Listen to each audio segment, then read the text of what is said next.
over 90 different varieties of vegetables, herbs, and flowers, and about 90% of them are heirloom varieties. So they're very unique in shape and color, and taste is generally the same, for example, in the cucumber family.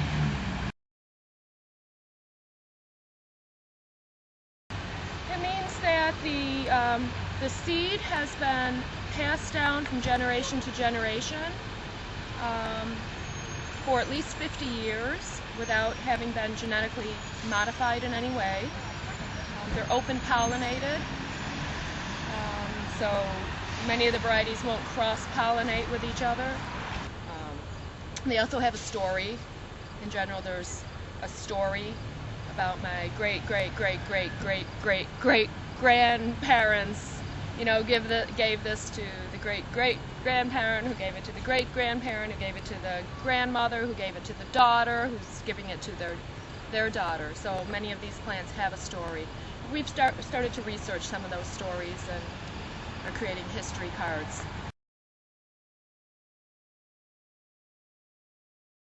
We go online. There's a lot of books written about them.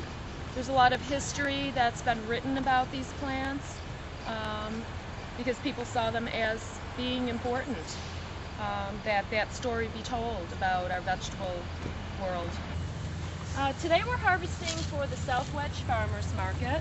That's a local urban market, and it's less than a mile from this garden. But this will be washed and packaged and taken to the South Wedge Farmers Market this evening.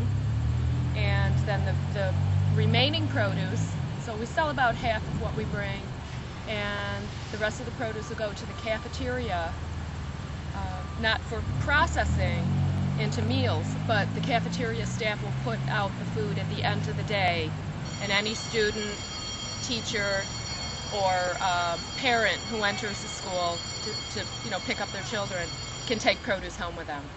At no cost to them? At no cost to them.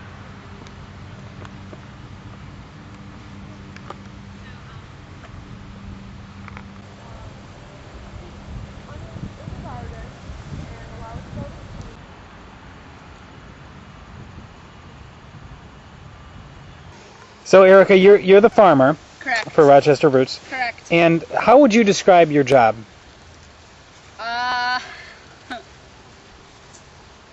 Exciting, intense, hard work, but in more than just those words, I would say that each season my job changes drastically.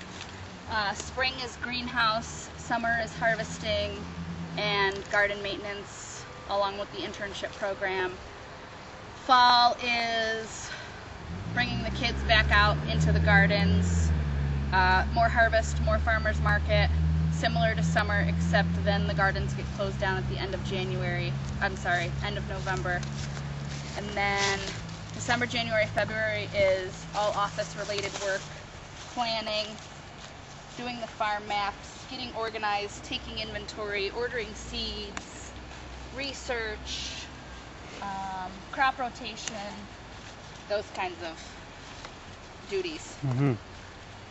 And what do you get out of your job? Why do you do it? Because I think we provide a really important service to the community and to the kids, because I like education, because I feel like what we do is really impressive based on where we do it and the size in which we do it. We have lots of unique characteristics associated with this program. It's fun. Those kinds of things. What's fun about it? The fact that daily my job changes. Seasonally my job changes. What's the best part about your job? The kids, for sure. And the ability to educate the public and the kids about local, fresh, organic produce. Kind of answering questions to the stigmas surrounding organic. What are some of the stigmas that people bring to you? Well, that there's bugs all over the food, and that the food doesn't grow as well because there's no pesticides being sprayed. Those are probably the two main stigmas. how would you characterize the relationship between food that you would buy in the supermarket versus food that you would grow here at Rochester Roots or any organic farm? It's very, very, very fresh. When we go to the market this evening, the food is 3 or 4 hours old in terms of, 3 or 4 hours ago we had picked the food. So it's about as fresh as it can get. So I really like the freshness quality. You can taste it within the food. It lasts really, really long in the fridge. I mean, a lot of people have an idea that greens will last, 2-3 days in the fridge. And in some cases that is the case, but with our produce it lasts a lot longer. The freshness quality stays intact a lot more. It's, the idea around local, in addition to the Southwood Farmers Market is less than a mile from this facility. So we're not trucking produce, hundreds of miles to get to the people. So those are two really nice things. Mm-hmm. And is that important to not truck food far to get to the consumer? Very important. There's, no fossil fuels going into the earth and to the air. As it is, the food gets trucked by a Prius. So that's really cool.